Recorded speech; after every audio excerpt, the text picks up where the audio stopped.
প্রিয় শিক্ষার্থীবৃন্দু, ম্যাথ ক্লাসে তোমাদের সবাইকে স্বাগত। আশা করি তোমরা সকলে ভালো আছো। আজ আমরা পঞ্চম অধ্যায়ের পঞ্চম লেকচার নিয়ে ক্লাস নেব। আজকের লেকচারে আমি সমাবেশ সম্পর্কিত কিছু ম্যাথের সলিউশন করব। তাহলে শুরু করা যাক আজকে ক্লাস।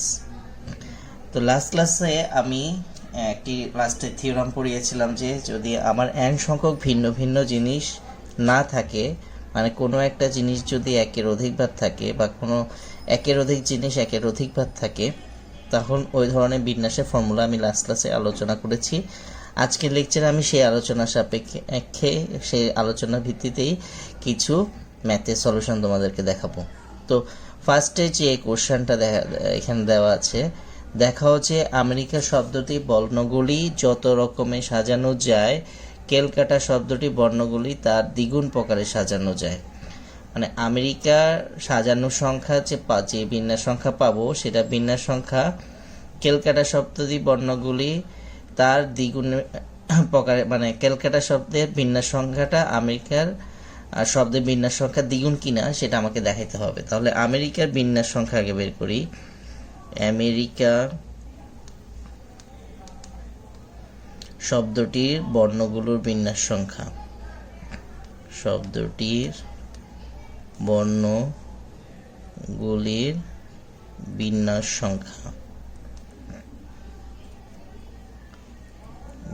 সংখ্যা, তার আগে দেখবো যে আমেরিকাতে টোটাল বর্ণ কয়টা আছে। আমেরিকাতে আমার টোটাল বর্ণ আছে 1টা 2টা 3টা 4টা 5টা 6টা 7টা। আচ্ছা, এই বিন্যাস সংখ্যার আমি নাম দিলাম, একটা নাম দিই L1। L1 is equal two, আমার এখানে টোটাল বর্ণ হচ্ছে 7টা, 7 ফ্যাক্টোরিয়াল। এর মধ্যে দেখা যাচ্ছে যে আমার a আছে 2টা, তাহলে 2 ফ্যাক্টোরিয়াল দিয়ে ভাগ হবে, মানে a প্রকার 2 রকমের a রয়েছে, তাহলে ওই 2 রকমের a মানে তার 2 ফ্যাক্টোরিয়াল দিয়ে আমরা তাকে ভাগ করব। তো ভাগ করলে আমরা এটার বিন্যাস সংখ্যা পাবো 2520। একই রকম ভাবে আমি কেলকাটা শব্দের বিন্যাস সংখ্যা বের করব, বর্ণগুলোর।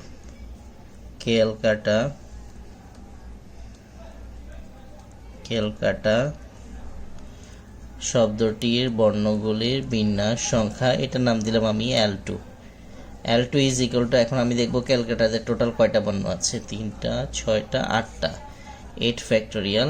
এর মধ্যে এক জাতীয় বর্ণ কয়টা আছে দেখব, যেমন এখানে সি আমার আছে 2টা, ডিভাইডেড বাই 2 ফ্যাক্টোরিয়াল।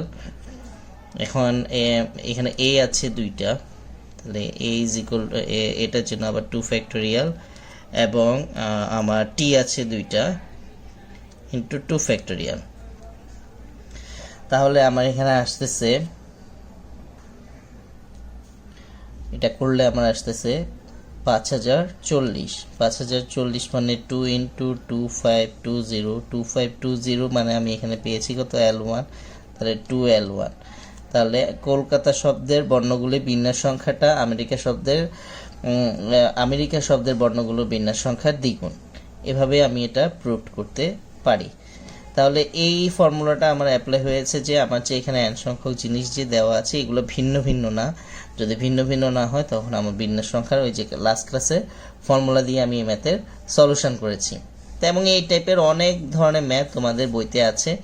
আশা করি সবাই সেম টাইপের সবগুলো ম্যাথ চর্চা করা ভালো, কারণ যতই চর্চা করবা ততই তোমার কোশ্চেনগুলো ক্লিয়ার হবে, মনে যত ধরনের কোশ্চেন থাকবে এবং তুমি ম্যাথটা তত তাড়াতাড়ি সলিউশন করতে পারবা। আমরা নেক্সট কোশ্চেনে চলে আসি। এটাও অনেকটা আগের অঙ্কের মতনই। এখানে বলেছে যে একজন সংকেত প্রদানকারী 6টি পতাকা আছে, মানে সে 6টা পতাকা দিয়ে বিভিন্ন সময় বিভিন্ন সিগন্যাল দিয়ে থাকে। 6টা রঙের পতাকা আছে, যার মধ্যে একটি সাদা, 2টি সবুজ এবং 3টি লাল। এক একটা পতাকার কালার, একটা হচ্ছে সাদা কালার, একটা সবুজ কালার, 2টা সবুজ কালারে, 3টা লাল কালারে। তিনি 5টা পতাকা সারিতে ব্যবহার করে কতটি বিভিন্ন সংকেত দিতে পারেন। মানে এই পতাকাগুলো থেকে তিনি প্রতিবারে 5টা করে পতাকা নেবে, 5টা করে পতাকা নিয়ে তিনি কতগুলো বিভিন্ন সংকেত দিতে পারবে, সেই সংকেত সংখ্যাটা আমাকে বের করতে বলছে। যে এইভাবে সে প্রতিবারে 5টা নিয়ে যে সংকেতটা দিবে, যে প্রতিবারই বিভিন্ন রকমের সংকেত আসবে, এরূপ কতগুলো সে সংকেত দিতে পারবে। তাহলে কতগুলো সংকেত দিতে পারবে, সেটার জন্য আমি কতগুলো প্রকার হয় সেটা বের করব। আগে এখানে আমি লিখি সাদা, সাদা পতাকা হচ্ছে একটা, তারপর লিখি সবুজ, সবুজ পতাকা হচ্ছে দুইটা, তারপর লিখি লাল, লাল হচ্ছে তিনটা। আর আমার যে সংকেত, সংকেত দিবে হচ্ছে 5টা পতাকার। যে সংকেতটা আসবে প্রতিটা সংকেতে 5টা করে পতাকা দিয়ে সংকেতটা তৈরি হবে। এরকম কতগুলো সংকেত সে তৈরি করতে পারে। তো ফার্স্ট পকেটটা আমি মনে করো ফার্স্টে একটা সাদা পতাকা নিলাম, একটা সবুজ পতাকা নিলাম, দুইটা নেওয়া হলো, আমাকে নিতে হবে 5টা। তাহলে আর এখান থেকে আমাকে কয়টা নিতে হবে? 3টা। এটা হচ্ছে 5। আচ্ছা আমি এটা এখান থেকে উপর দিয়ে লিখে নিই। 2 নাম্বার পকেটটা দেখি, প্রথমে একটা সাদা পতাকা নিলাম, 2টা সবুজ পতাকা নিলাম, তাহলে 2 একে 3, আমাকে 5টা নিতে হবে, তাহলে এখান থেকে আমি লাল নিতে পারবো 2টা। সি নাম্বার হচ্ছে আমি সাদা পতাকা নিলাম, সবুজ পতাকা নিলাম না, তাহলে লাল 3টা, তাহলে তো হচ্ছে না, এটা হবে না, সি পকেটটা আসবে না। মনে করো এখান থেকে আমি সাদা পতাকা নিলাম, এই প্রকারটা আসতেছে না। সাদা পতাকা নিলাম 0টা, সবুজ পতাকা নিলাম 2টা, আর লাল পতাকা নিলাম আমি 3টা। তাহলে এই 3টা প্রকার আসে, আর এর চেয়ে কোনো বেশি প্রকার আসবে না। মানে আমার প্রতিবারে তো 5টা নিতে হবে। আমি যদি সাদা না নিই আর সবুজ 2টা নিই, লাল 3টা নিই, তাহলে এখানে 5টা হয়। একটা নিলে আর এখানে 3টা নিলে আমার 5টা আসতেছে না। তাহলে আমি যে প্রকারটা আগে লিখতে চাচ্ছিলাম সেটা হচ্ছে না। তাহলে প্রথম সংকেতে এখানে আমার টোটাল পতাকা হচ্ছে কয়টা? 5টা। তাহলে 5টা পতাকাকে আমি সাজাতে পারবো 5 ফ্যাক্টোরিয়াল ভাবে। এর মধ্যে লাল পতাকা হচ্ছে আমার 3টা। তাহলে এক জাতীয় পতাকা আমার 3টা আছে, সেই 3 ফ্যাক্টোরিয়াল দিয়ে আমি আবার ভাগ করে দেব। তাহলে এখানে আমার আসবে 5 × 4 মানে 20টা। মানে এখানে আমি 20টা সংকেত দিতে পারবো, যেন প্রতিবারে বিভিন্ন ধরনের সংকেত আসবে, যেখানে একটা সাদা থাকবে, সবুজ থাকবে একটা, আর লাল থাকবে 3টা। পরেরটাতে এখানেও আমার 5টা পতাকাকে সাজাতে পারবো 5 ফ্যাক্টোরিয়াল উপায়ে। তার মধ্যে সবুজ আছে আমার 2টা, মানে 2 ফ্যাক্টোরিয়াল এক জাতীয়, লাল আছে 2টা, সেটাও এক জাতীয়, সেই 2 ফ্যাক্টোরিয়াল দিয়ে এখানে ভাগ করে দেব। তাহলে এখানে আমার আসতেছে 10টা সংকেত। আর এই লাস্টেরটা আমার এটা হচ্ছে 5 ফ্যাক্টোরিয়াল বাই, এখানেও 5টা পতাকা, যার মধ্যে সবুজ আছে হচ্ছে 2টা এবং লাল হচ্ছে আমার 3টা। তাহলে এখানেও সরি, আমার আগেরটা মনে হয় 10টা আসবে না, আগেরটা আরো বেশি আসবে। আগেরটার আমার সংকেত সংখ্যা হবে 15টা। আমার এটা একটু ক্যালকুলেশনে ভুল হয়েছে। 5 × 4 × 3 × 2 ফ্যাক্টোরিয়াল, হ্যাঁ 2 ফ্যাক্টোরিয়াল কাটা যায় 30টা আসবে, সরি এটা আসবে আমার 30টা। আর এখানে আমার আসবে, এখানেও আমার আসবে 20টা, সরি 10টা। 4 × 5 = 20, 2 দিয়ে ভাগ করলে 10। তাহলে আমার টোটাল সংকেত পাচ্ছি কয়টা? এখানে পাচ্ছি 20টা সংকেত, এই প্রসিডিওরে গেলে আমি এখানে সংকেত পাচ্ছি 30টা, আর এই প্রসিডিওরে গেলে আমি এখানে সংকেত পাচ্ছি 10টা। টোটাল হচ্ছে 60টা সংকেত। মানে আমি প্রতিবারে 5টা করে, এই পতাকাগুলো থেকে 6টা পতাকা থেকে প্রতিবারে আমি 5টা করে পতাকা নিয়ে টোটাল 60টা সংকেত আমি দিতে পারবো। তাহলে এই ম্যাথটাতেও কিন্তু আমার ওই যে বিভিন্ন মানে n সংখ্যক জিনিস ভিন্ন ভিন্ন দেওয়া নেই, মানে কোনো না কোনো পকেটের জিনিস একের অধিকবার রয়েছে, তখন আমরা ওই একই ফর্মুলাটা অ্যাপ্লাই করেছি। মানে এটা আমার সরাসরি বর্ণ, মানে আগেরটা যেমন আমার একটা শব্দ দিছে, বর্ণ থেকে ইজিলি বোঝা যাচ্ছে, আর এখানে আমার জাস্ট ওই সেম কোশ্চেনটাই পতাকা উল্লেখ করে দিয়েছে। তাহলে প্রিয় শিক্ষার্থীরা, তাহলে আমরা বিন্যাস সম্পর্কিত জাস্ট একটা ম্যাথ যদি করি এবং একটা ম্যাথ মানে n সংখ্যক ভিন্ন ভিন্ন জিনিস যদি না দেওয়া থাকে, সেই ধরনের যদি একটা ফর্মুলার একটা ম্যাথ দেওয়া থাকে, সেই ম্যাথ থেকে পসিবল ওয়েতে কতগুলা কোশ্চেন হইতে পারে, সেই কোশ্চেনের আমি সলিউশনটা দেখাচ্ছি। এবং সেই সলিউশনটা দেখলে আশা করি যে কোনো বর্ণ দেওয়া থাক না কেন, তোমরা যে কোনো কোশ্চেনের সলিউশন তোমরা করতে পারবা। যেমন এখানে আমার একটা শব্দ দেওয়া আছে ইঞ্জিনিয়ারিং, শব্দের বর্ণগুলিকে কত রকমের সাজানো যায়, মানে এখানে ইঞ্জিনিয়ারিংয়ে আমার টোটাল যতগুলো বর্ণ আছে সবগুলো বর্ণকে আমি কতভাবে সাজাতে পারবো।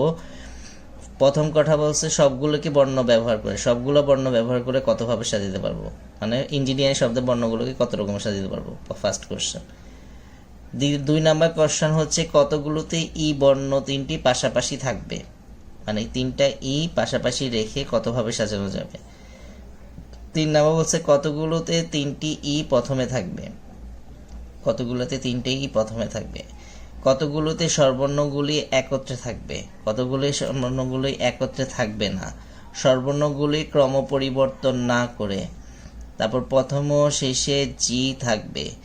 আর 8 নাম্বার বলছে স্বরবর্ণ ব্যঞ্জনবর্ণগুলোর আপেক্ষিক অবস্থার পরিবর্তন না করে। 9 নম্বর বলছে যে ব্যঞ্জনবর্ণগুলোর অবস্থান পরিবর্তন না করে। এই রিলেটেড আমার আশা করি আর যে কোনো শব্দই দেখ না কেন, এখানে ইঞ্জিনিয়ারিং দিয়েছে, এখানে অন্যান্য শব্দও দিতে পারবে, তোমাদের বইতে এই শব্দ রিলেটেড অনেকগুলো কোশ্চেন আছে। তো এই কোশ্চেনগুলো আমি অ্যাকুমুলেট করে একটা শব্দের মাধ্যমে সবগুলো সলিউশন দেখাই দিচ্ছি, তোমরা ওই রিলেটেড সবগুলো ম্যাথই নিজেরা চর্চা করবা। তাহলে এই ম্যাথটা আমরা ভালোভাবে সলিউশন দেখলেই মোটামুটি আমাদের সবগুলো প্রিপারেশন হয়ে যাবে। আগে আমার দেখতে হবে যে ইঞ্জিনিয়ারিং বর্ণে কতটা শব্দে কতটা বর্ণ আছে। তো ইঞ্জিনিয়ারিং শব্দে আমার মোট বর্ণ হচ্ছে 1 2 3 4 5 6 7 8 9 10 11। 11টা বর্ণ আছে, 11টা বর্ণ আছে। এর মধ্যে ই আছে কয়টা সেটা লিখে ফেলি। ই আছে আমার 3টা, 1টা 2টা 3টা। তারপর এন আছে 1টা 2টা 3টা, এন আছে 3টি, মানে এক জাতীয় বর্ণ অনেকগুলোই আছে এখানে। জি আছে 2টি, জি আছে 2টি। তারপর আই আছে 2টি, আই আছে 2টি। আর বোধ হয় নাই, তাহলে 3 3 6 6 4 10 আর একটা 11। ওকে, আমার মোট বর্ণ হচ্ছে 11টা। এটার মধ্যে ই আছে 3টা, এন আছে 3টা, জি আছে 2টা এবং আই আছে 2টা।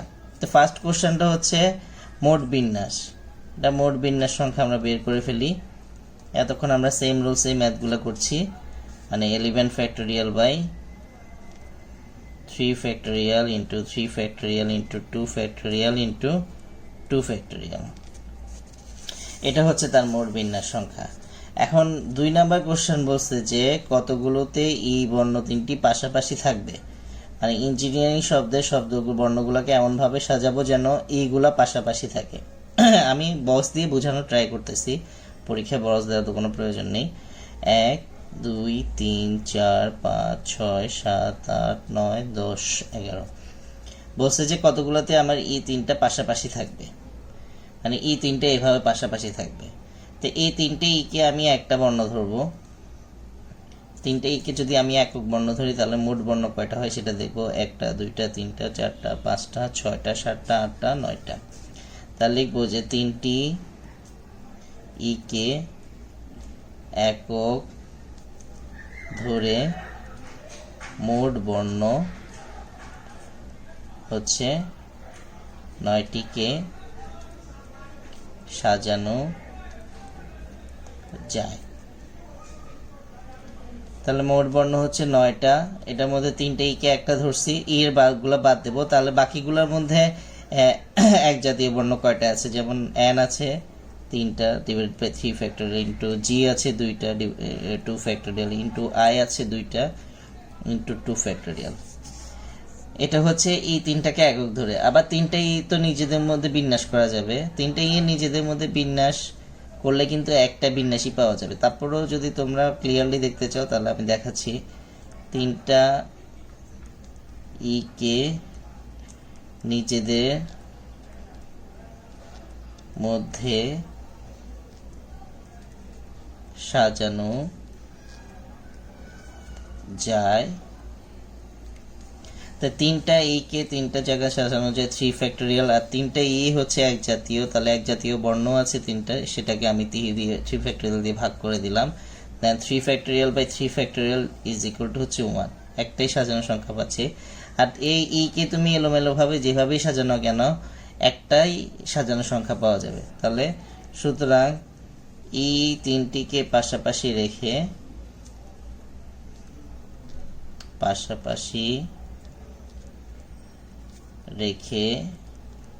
মোট বিন্যাস আসতেছে এই ওয়ানটা এটার সাথে গুণ করে দেব, যা পাই তাই। আর এটা আমার তিনটা এর বিন্যাস যে নিজেদের মধ্যে করে এটা আমার না দেখালেও চলবে, এটা দেখানোর কোনো দরকার নেই, কারণ তিনটাই যেভাবে জায়গা চেঞ্জ করো না কেন সবসময় একটা বিন্যাসই পাওয়া যাবে। তারপর আসি যে কতগুলোতে তিনটি ই প্রথমে থাকবে, তিনটা ই প্রথমে থাকবে সেটা আমি দেখাই দিচ্ছি। আমি জাস্ট বক্স করে করে দেখাই দিচ্ছি, বাকিটা তোমরা বুঝতে পারবা। মানে কতগুলা বিন্যাসে তিনটা ই ফার্স্ট পজিশনে থাকবে। তাহলে 1 2 3 4 5 6 7 8 9 10টা তিনটা ই প্রথম পজিশনে থাকবে। যতগুলা বিন্যাস সংখ্যাই পাও না কেন প্রত্যেকটাতে আমার তিনটা ই অলওয়েজ ফার্স্ট পজিশনে থাকবে। তাহলে এই তিনটা জায়গা ইর জন্য বরাদ্দে দিয়ে দিই। এই তিনটা জায়গা আমি আর কোনো কাউন্টিংয়ে আনবো না, কারণ প্রথম তিনটা স্থানই তাদের জন্য। তাহলে সাজাতে হবে কি বাকি ঘরগুলাকে, বাকি বর্ণগুলাকে বাকি ঘরে আমি সাজিয়ে দেব। তাহলে বাকি আর আমার ঘর থাকে 1 2 3 4 5 6 7 8টা। এই 8টার মধ্যে আমার আবার এক জাতীয় বর্ণ যেগুলো আছে ওগুলো ফ্যাক্টোরিয়াল করে ভাগ করে দেবো। যেমন এখানের মধ্যে n আছে 3টা, ডিভাইডেড বাই 3 ফ্যাক্টোরিয়াল ইন্টু জি আছে 2টা ইন্টু 2 ফ্যাক্টোরিয়াল ইন্টু আর এখানে আই আছে 2টা ইন্টু 2 ফ্যাক্টোরিয়াল। এই হচ্ছে আমার বিন্যাস, যেখানে আমার তিনটা ই প্রথম তিনটি স্থানে আছে। ঠিক আছে। তারপর আমার 4 নম্বর কোশ্চেন বলছে যে কতগুলোতে আমার স্বরবর্ণগুলো একত্রে থাকবে, কতগুলোতে স্বরবর্ণগুলো একত্রে থাকবে, কতগুলোতে স্বরবর্ণগুলো একত্রে থাকবে না। এই টাইপের ম্যাথ আমি লাস্ট লেকচারেও করিয়েছিলাম। ম্যাথমেটিক্সের প্রবলেমটা যেভাবে সলিউশন করেছি, ইঞ্জিনিয়ারিংয়ের স্বরবর্ণগুলো একত্রে রেখে একত্রে না রেখে সলিউশনটা তোমরা সেমভাবে করে আমাকে আজকের লেকচারের পরেই আমাকে কমেন্ট বক্সে সবাই দেখাইতে হবে। যারা ক্লাস করবে সবাই আমাকে এটা কমেন্ট বক্সে জানিয়ে দিবা। আর স্বরবর্ণগুলি ক্রম পরিবর্তন না করে, মোস্ট ইম্পর্টেন্ট থিংস হচ্ছে স্বরবর্ণগুলো ক্রম পরিবর্তন না করে আগে স্বরবর্ণ কে আছে সেটা আমি লিখে নিই। ইঞ্জিনিয়ারিংয়ে আমার স্বরবর্ণ আছে ই তিনটা ই আছে, তারপর আই আছে 2টা,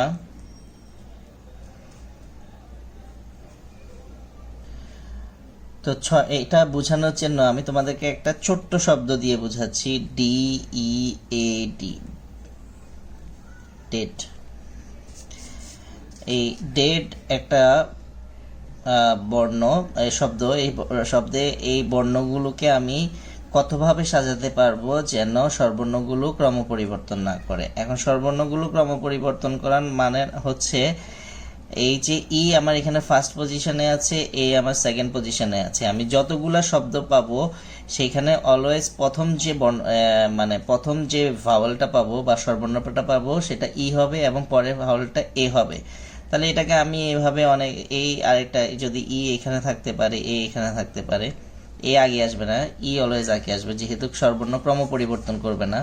মানে অলওয়েজ ফার্স্ট পজিশনে ফার্স্টে ই থাকবে, ফার্স্ট স্বরবর্ণটা ই হবে, যে শব্দই গঠন করুক তার প্রথম স্বরবর্ণটা ই হবে, সেকেন্ড স্বরবর্ণটা এ হবে। অথবা এটাকে আমি এভাবেও সাজিয়ে দিতে পারি, যদি এভাবেও আরেকটা বিন্যাস পেতে পারি ই এ।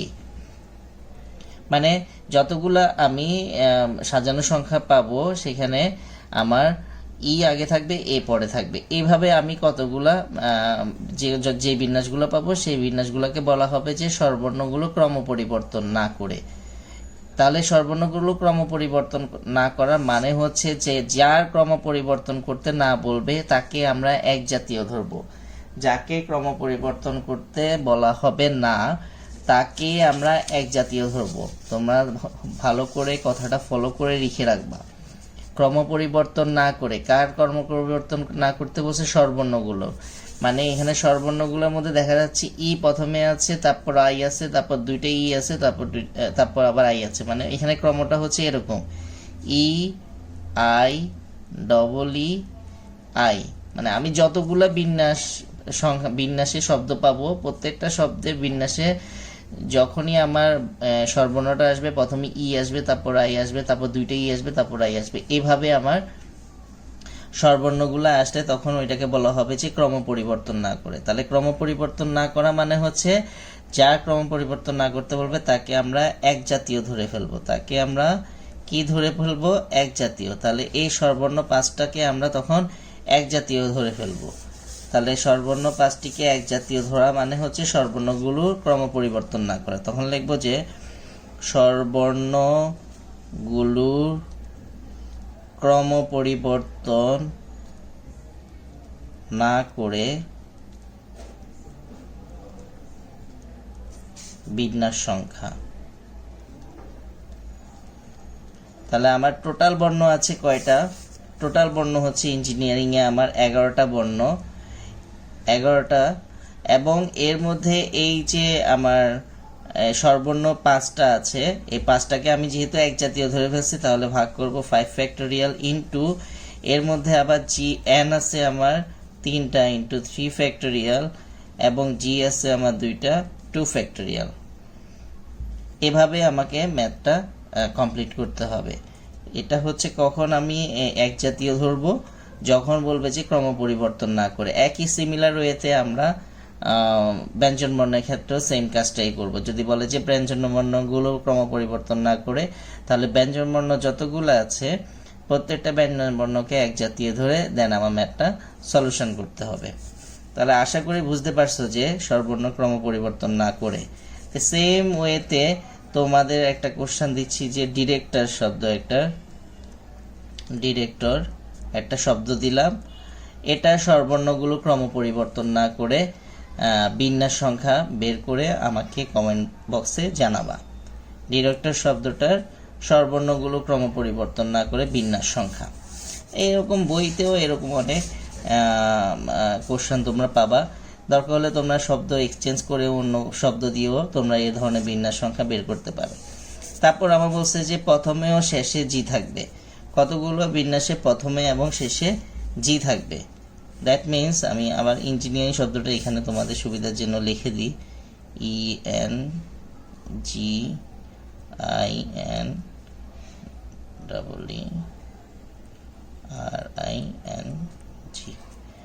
ওকে, 11টা বর্ণ, 1 2 3 4 5 6 7 8 9 10।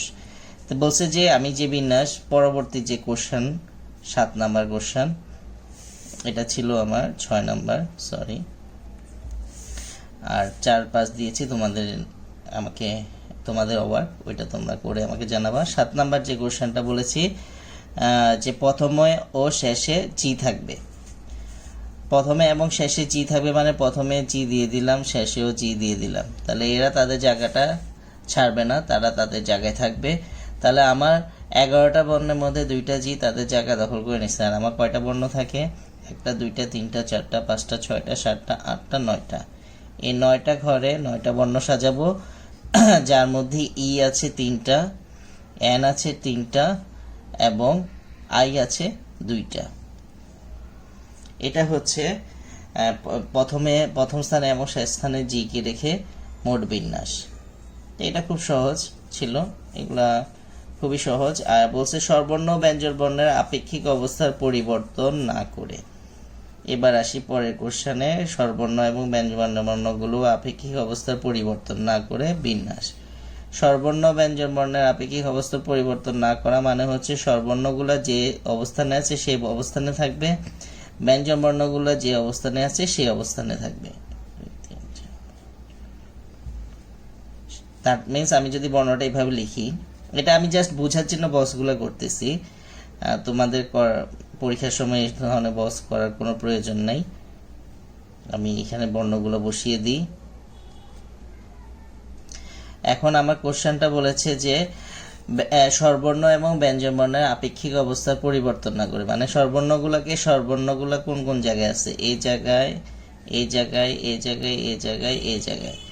মানে স্বরবর্ণগুলোকে যদি সাজাও, স্বরবর্ণগুলো এই সব জায়গার বাইরে যাবে না, মানে ব্যঞ্জন বর্ণের ঘরে স্বরবর্ণগুলো যাবে না, আবার ব্যঞ্জন বর্ণগুলোর আপেক্ষিক অবস্থার পরিবর্তন না করে, মানে ব্যঞ্জন বর্ণগুলোকেও ব্যঞ্জন বর্ণের ঘরেই আমি সাজাবো, তাদেরকে আমি স্বরবর্ণের ঘরে সাজাবো না, স্বরবর্ণের ঘরেও তারা যাবে না। তাহলে তাদের সাজাতে হবে তাদের নিজেদের মধ্যে। তার স্বরবর্ণে সাজানোগুলো হবে স্বরবর্ণ নিজেদের ঘরগুলোতে, ব্যঞ্জন বর্ণগুলোও সাজানো হবে তাদের নিজেদের ঘরগুলোর মধ্যে। তাহলে স্বরবর্ণগুলোকে তাদের ঘরে কতভাবে সাজানো যায়? তো স্বরবর্ণ আছে আমার 1টা 2টা 3টা 4টা 5টা স্বরবর্ণ। এর মধ্যে আমার ই আছে আবার 3টা এবং আই আছে আবার 2টা।